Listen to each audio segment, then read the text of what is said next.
Hello मित्रांनो, MPSC मित्र या नवीन यूट्यूब चॅनलवरती तुमच्या सगळ्यांचं स्वागत आहे. आज आपण 27 एप्रिल 2022चा लोकसत्ता बघतोय आणि लोकसत्ताला स्पर्धा परीक्षेच्या दृष्टीतून जो महत्त्वाचा मजकूर असतोय तो आपण सखोलात या डिस्कशनमध्ये डिस्कस करत असतोय. चला तर मग स्टार्ट करूया. 27 एप्रिल 2022 म्हणजे बुधवारचा लोकसत्ता आपल्याला काय सांगतोय बघू. पहिल्या न्यूज पासून डिस्कस करण्यास सुरुवात करूया. So let start. आपली पहिली न्यूज आहे ती लहान मुलांसाठी विशेष करून जी लस दिली जाते त्या लसीमध्ये 3 प्रकारच्या लसीची नवीन ऍडिशन आलेली आहे. नवीन ऍड 3 प्रकारच्या लसी झालेल्या आहेत.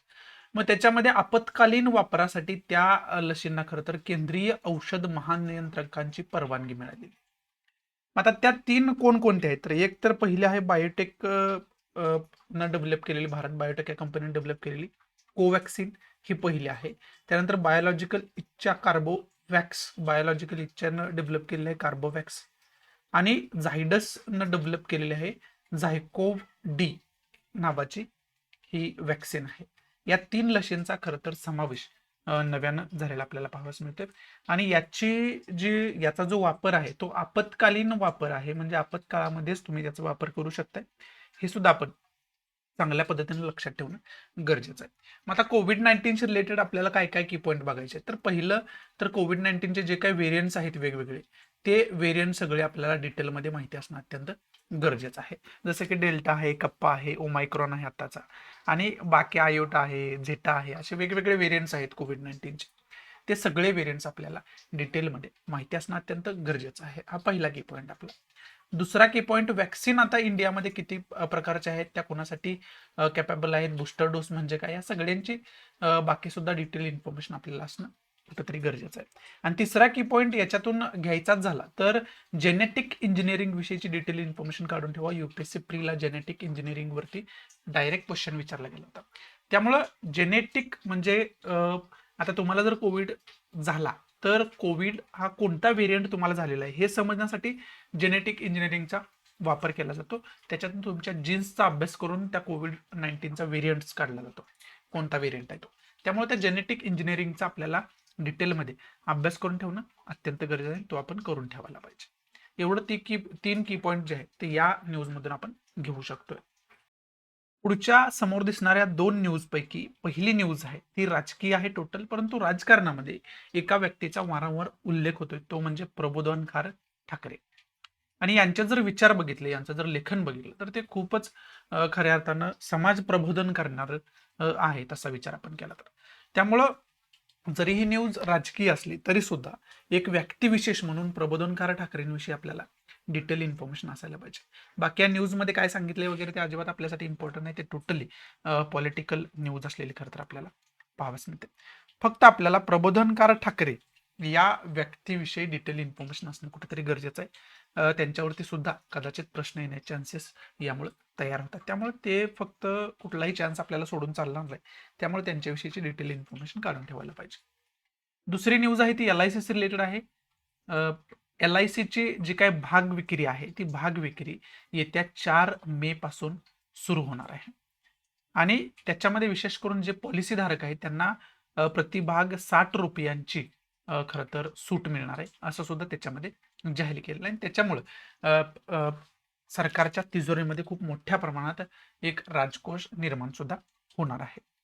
आणि गुंतवणूकदार जे मोठे मोठे आहेत त्यांनी जवळजवळ 13,000 कोटींची गुंतवणूक याच्यामध्ये करणार आहे असा रस दाखवलेला आपल्याला खरं तर पाहावयास मिळतं. त्यामुळं खरं तर हे जे न्यूज आहे ते आपल्यासाठी महत्वाचे. मग आता याच्यातून की पॉईंट काय घ्यायचं आहे तर पहिलं तर ही इकॉनॉमीच्या दृष्टीतून महत्वाचं आहे आणि दुसरं LIC विषयी डिटेल इन्फॉर्मेशन आपल्याला असायला पाहिजे. सरकारी एजन्सी आहे की प्रायव्हेट आहे की मग आणखी कोणतं वेगळं स्वरूप आहे याचं, ही सगळी इन्फॉर्मेशन LIC विषयीची तुम्हाला असणं कुठेतरी गरजेचं आहे. हा पहिला की पॉईंट आहे. दुसरा की पॉईंट आहे भाग विक्री, जी काही समभाग विक्री असते त्याला इक्विटी शेअर्स आपण इंग्लिशमध्ये म्हणतो. मग ते शेअरचे प्रकार किती असतात त्याची एक थोडीशी इन्फॉर्मेशन आपल्याला डिटेलमध्ये असणं कुठेतरी गरजेचं आहे. IPO वगैरे कशाला म्हणतात या सगळ्यांची इन्फॉर्मेशन आपल्याला डिटेलमध्ये असणं कुठेतरी गरजेचं आहे. ती इन्फॉर्मेशन आपण डिटेलमध्ये काढून ठेवायला पाहिजे. बाकी याच्यामध्ये इम्पॉर्टंट असं काही नाहीये. पुढची न्यूज आहे ती टेस्ला मोटर्स रिलेटेड म्हणजे इलॉन मस्कशी रिलेटेड खरं तर आहे. आणि टेस्ला मीटर विशेष करून आपण ओळखतो कशासाठी तर विद्युत आधारित जी वाहनं निर्मित केली जातात त्याच्यामध्ये अग्रेसर कंपनी आहे टेस्ला मोटर्स. आणि त्यांच्याविषयी नितीन गडकरी यांनी खरं तर आता विधान केले ते म्हणजे असं की चीनमधून वाहन आयात भारतामध्ये करण्यापेक्षा टेस्ला मोटर्सनं काय करायला पाहिजे की भारतामध्येच वाहन निर्मिती उद्योग सुरू करायला पाहिजे, त्याला गव्हर्नमेंट सुद्धा सहकार्य करेल अशा पद्धतीचं स्टेटमेंट यांनी केलेलं आपल्याला खरं तर पाहावंच मिळतं. मग याच्यामुळं खरं तर शक्यता निर्माण झाली की येणाऱ्या काळामध्ये टेस्ला मोटर्स जी आहे ती खरं तर भारतामध्ये त्यांचं उत्पादन सुरू करेल अशा पद्धतीची शक्यता थोडीफार निर्माण झालेली आपल्याला पाहावयास मिळते. त्यामुळं ही न्यूज आपल्यासाठी महत्त्वाची आणि विशेष करून इन्व्हायरमेंट फ्रेंडली म्हणून खरं तर विद्युत आधारित वाहनं ओळखली जातात. परंतु इंडियामध्ये काही इन्सिडेंट्स घडले 2-3 की त्याच्यामुळं लोकांना जीव गमवावा लागला. जे काही अपघात होत आहेत इलेक्ट्रिक कारचे, त्या कारमुळे काही कंपन्यांनी त्या कार वापस सुद्धा मागवून घेतल्या होत्या. त्यामुळं याची सुद्धा दक्षता पुढे कशा पद्धतीने या कंपन्या घेणार आहेत हे सुद्धा आपल्याला बघण्यासारखं असणार आहे. परंतु आता या घडीला कोणकोणत्या नामांकित कंपन्या आहेत की ज्या विद्युत आधारित मोटारींची निर्मिती करतायत त्याचे सुद्धा डिटेल इन्फॉर्मेशन आपल्याला असणं कुठंतरी गरजेचं आहे. इथं खरं तर लोकसत्ताच्या आतल्या आपल्या ज्या महत्त्वाच्या आजच्या न्यूज होत्या त्या समाप्त होत आहेत. परंतु त्याच्याबरोबरच आपल्याला काय करायचं ते इंडियामध्ये काय चाललंय आणि बाहेर वर्ल्डमध्ये काय चाललंय याची थोडीशी एक आढावा घेणं गरजेचं आहे. कारण छोटंसं डिस्कशन आहे, खूप छोट्याशा डिस्कशनमध्ये आपल्या न्यूज संपलेल्या आहेत. त्यामुळे बाकी सुद्धा आपल्याला चर्चा करण्याला वाव आहे. त्यामुळे बाकी सुद्धा थोडीशी इन्फॉर्मेशन तुम्हाला देणं गरजेचं आहे. तर वर्ल्डमध्ये आपण विचार केला तर वर्ल्डमध्ये काय चाललंय, एकच महत्त्वाचा विषय वर्ल्डमध्ये चाललाय. तो म्हणजे काय आहे, तर तो आहे रशिया युक्रेन संघर्ष. मग तो रशिया युक्रेन संघर्ष नेमका काय आहे, त्या संघर्षाची डिटेल इन्फॉर्मेशन आपल्याला असणं गरजेचं आहे. आणि त्याच्या अनुषंगानंच त्याला अनुसरूनच आपल्याला काय करायचं आहे, तर युरोपियन युनियन त्याच्यामुळे न्यूजमध्ये आलं, नॉर्थ अटलांटिक ट्रिटी ऑर्गनायझेशन त्याच्यामुळे न्यूजमध्ये आली, त्यानंतर युनायटेड नेशन त्याच्यामुळे न्यूजमध्ये आलं. त्याचबरोबर इंडियाचा स्टँड जो आहे तो इंडियाचा स्टँड आपल्याला त्याच्या अनुषंगानेच खरं तर माहिती असायला पाहिजे की रशियाच्या बाजूने आहे की युक्रेनच्या बाजूने आहे की मिडल आहे किंवा बॅलन्स्ड आहे, हे आपल्याला माहिती असणं अत्यंत गरजेचं आहे. त्याचबरोबर युएसएचा याच्यामध्ये रोल काय आहे ही आपल्याला खरं तर माहिती असणं गरजेचं आहे. त्याचबरोबर मॅपच्या दृष्टीतून आपल्याला काही गोष्टी माहिती असणं गरजेचं आहे. मग त्या मॅपच्या दृष्टीतून आपल्याला काय काय माहिती असणं खरं तर गरजेचं आहे. तर मॅपच्या दृष्टीतून आपल्याला 2014 पासून क्रिमिया नावाचा एक बेट जास्त न्यूजमध्ये आहे. हा पहिल्यांदा तर 2014च्या आधी खरं तर हा जो एरिया होता, हा एरिया कोणाचा होता तर युक्रेनचा होता. 2014 मध्ये याच्यावरती इलिगली कब्जा केलाय रशियाने आणि 2014 पासून खरं तर हा रशियाचा पार्ट आहे. त्यामुळे क्रिमियाचा एरियाचं जे काही लोकेशन आहे ते लोकेशन बघायला पाहिजे. त्याचबरोबर त्याच्यामुळं काय झालं तर त्याच्यामुळं ब्लॅक सी सुद्धा न्यूजमध्ये असतो वारंवार. त्यामुळं ब्लॅक सी सुद्धा या युक्रेनला खेटूनच आहे, रशियाच्या सुद्धा किनारपट्टीला आहे. त्यामुळे ब्लॅक सीच्या खरं तर लोकेशन आपण बघून ठेवायला पाहिजे. त्याचबरोबर आणखी म्हटलं तर आणखी अझोव तिथंच आहे नॉर्थ साईडला. त्यामुळे अझोव सुद्धा लोकेशन आपल्याला डिटेलमध्ये बघून ठेवणं अत्यंत गरजेचं आहे. ते सुद्धा आपण बघून ठेवायला पाहिजे. आणि रशिया युक्रेन संघर्षाचं तत्कालीन कारण जर आपण बघितलं तर ते तत्कालीन कारण काय आहे, तर दोनबास नावाचा एरिया आहे आणि त्या दोनबास नावाच्या एरियामध्ये 2 शहरं आहेत. ती शहरं कोणती आहेत तर डोनेट्स्क एक शहर आहे आणि दुसरं जे शहर आहे ते लोहान्स्क हे एक शहर आहे. आणि या 2 शहरांवरून खरं तर दोघांमध्ये वाद सुरू झाला आणि त्याला युद्धाचं स्वरूप खरं तर प्राप्त झालेलं आपल्याला पाहावयास मिळालं. त्यामुळे आपल्याला या 2 शहरांचं लोकेशन, दोनबास एरिया नेमका काय आहे त्याचं लोकेशन सुद्धा आपल्याला डिटेलमध्ये माहिती असणं अत्यंत गरजेचं आहे. या सगळ्यांची आपण डिटेल इन्फॉर्मेशन काढून ठेवणं अत्यंत गरजेचं होऊन बसतं आणि ती आपण काढून ठेवायला पाहिजे.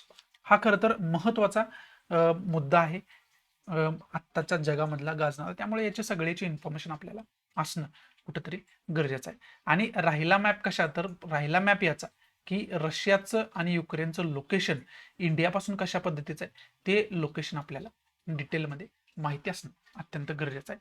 ते सुद्धा आपण बघून ठेवायला पाहिजे. आणि इथं ब्लॅक सीचं लोकेशन ज्यावेळेस तुम्ही बघताय त्यावेळेस ब्लॅक सीच्या किनारपट्टीवरती किती कंट्री येतात त्या कंट्रीचं तुम्हाला खरं तर इन्फॉर्मेशन असणं कुठंतरी गरजेचं आहे. महत्त्वाचे बंदर कोणते आहेत तिथं, महत्त्वाचे पोर्ट्स ज्याला आपण म्हणतो ते कोणते आहेत तिथं, या सगळ्यांची डिटेल इन्फॉर्मेशन आपल्याला असायला पाहिजे. खनिज संपत्ती कोणती, ऑइल वगैरे सापडत असेल तर ते कोणतं आहे, किती प्रमाणात साठा आहे तिथं, त्याच्यावरती कोणाचा रूल आहे, युक्रेनचा आहे की रशियाचा आहे, या सगळ्यांची इन्फॉर्मेशन डिटेलमध्ये आपल्याला असणं कुठेतरी गरजेचं आहे. ॲटलिस्ट एवढी इन्फॉर्मेशन तर तुम्हाला रशिया युक्रेन संघर्षाच्या खरं तर मथळ्याखाली माहिती असणं अत्यंत गरजेचं आहे. आणि हा खरं तर जागतिक लेवलला गाजणारा जास्त मुद्दा आहे रशिया युक्रेन संघर्ष. आणि दुसरा म्हटलं तर इंडो पॅसिफिक रिजनचा मुद्दा जास्त गाजतोय.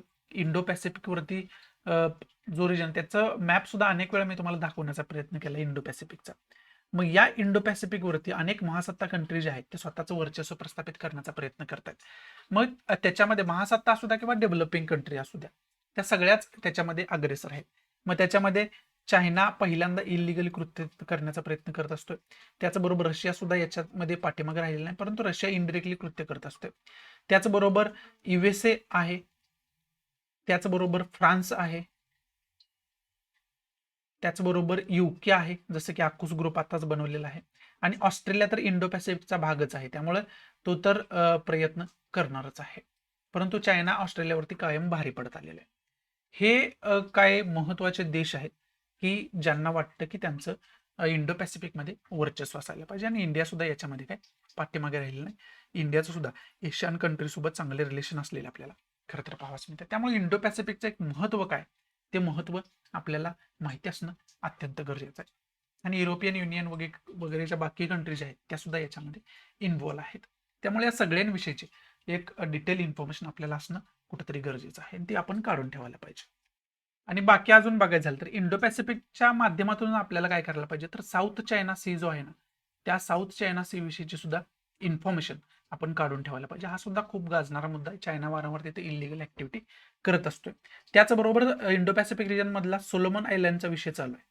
सोलोमन आयलँड सोबत सेक्युरिटी पॅक्ट झाले. कुणाचा झालाय तर ह्याचा झालाय, चायनाचा. त्यामुळे आपल्याला काय करायचं, तर सोलोमन आयलँड विषयीची सुद्धा डिटेल इन्फॉर्मेशन आपल्याला घ्यायची आहे. कारण सोलोमन आयलँड वरती सुद्धा खरं तर क्वेश्चन येण्याचे चान्सेस वाढतात याच्यामुळे. त्यामुळं या सगळ्याची आपल्याला डिटेल इन्फॉर्मेशन असणं कुठंतरी गरजेचं आहे. ती इन्फॉर्मेशन आपण खरं तर काढून ठेवायला पाहिजे. हा खरं तर महत्वाचा मुद्दा आहे असं आपण या ठिकाणी म्हणू शकतो. आणि हा झाला इंटरनॅशनल लेवलचा मुद्दा. इंटरनॅशनल लेवलला जे गाजणारे मुद्दे आहेत. आणखी एक इंटरनॅशनलला गाजणारा मुद्दा म्हटलं तर ह्याचा इराण न्यूक्लिअर डील एक जास्त गाजते. Iran nuclear deal. मग ते इराण न्यूक्लिअर डील विषयीची सुद्धा इन्फॉर्मेशन आपण काढून ठेवायला पाहिजे की नेमकी इराण न्यूक्लिअर डील काय आहे, त्याच्यामध्ये युएसएचा रोल काय आहे, युएसए का वारंवार याच्यावरती टिप्पणी करतोय, ही सगळी इन्फॉर्मेशन डिटेलमध्ये आपल्याला असायला पाहिजे. की नेमकं इराण न्यूक्लिअर डील नेमकं काय आहे, त्याची सगळी इन्फॉर्मेशन आपल्याला असायला पाहिजे. हे खरं तर मुद्दे आहेत जागतिक लेवलला गाजणारे. आणि इंडिया इंटरनल मॅटर जर इंडियाचे बघितलं आपण, तर इंडियाचे इंटरनल मॅटर काय काय आहे, तर पहिलं तर सेवन सिस्टरचा मुद्दा जास्त गाजतोय. त्यामुळे सेवन सिस्टरच्या मुद्द्या विषयीची आपल्याला डिटेल इन्फॉर्मेशन कुठेतरी असायला पाहिजे, आणि ती आपण इन्फॉर्मेशन काढून ठेवायला पाहिजे. मग तो सेवन सिस्टरचा मुद्दा गाजतोय म्हणजे नेमकं काय होतं, तर आपला जो पूर्वेकडची राज्य आहेत आपले, विशेष करून आसाम, अरुणाचल प्रदेश, मेघालय, मणिपूर, ही जी काही राज्य आहेत त्या राज्यांविषयी खरं तर इथं मी बोलतोय. ती विशेष करून राज्य जे आहेत त्याच्यामध्ये विशेष करून सीमावाद जास्त आपल्याला पाहावयास मिळतो. मग तो सीमावाद जो आहे, तो सीमावाद खरं तर आपल्याला माहिती असणं कुठेतरी गरजेचं आहे की नेमकं कोणकोणत्या राज्यांमध्ये काय काय नेमका विषय सुरू आहे. तो सगळा विषय आपल्याला खरं तर माहिती असायला पाहिजे. आणि इथं तुम्हाला जो मॅप मी दाखवण्याचा प्रयत्न केलाय, तो मॅप खरं तर तुम्हाला समजला असेल आता की पूर्वेकडच्या खरं तर राज्यांचा तो मॅप आहे. मग इथं जर मी ड्रॉ करून तुम्हाला राज्य वगैरे दाखवली, तर ती राज्य कशा पद्धतीनं दिसू शकतात. तर इथं तुम्हाला जर इथून आपण बघितलं, तर इथं हा आसामचा टोटल एरिया या ठिकाणी आपण बघू शकतो. हा आसामचा टोटल एरिया आहे विशेष करून. आणि बाकी राज्यांचा विचार केला आपण, तर इथून इकडच्या साईडचं जे राज्य आहे ते त्याला आपण अरुणाचल प्रदेश म्हणतो. अरुणाचल प्रदेशचा एरिया आहे. आणि हा जो एरिया आहे तो मेघालयचा एरिया असलेला खरं तर आपल्याला पाहावयास मिळतं.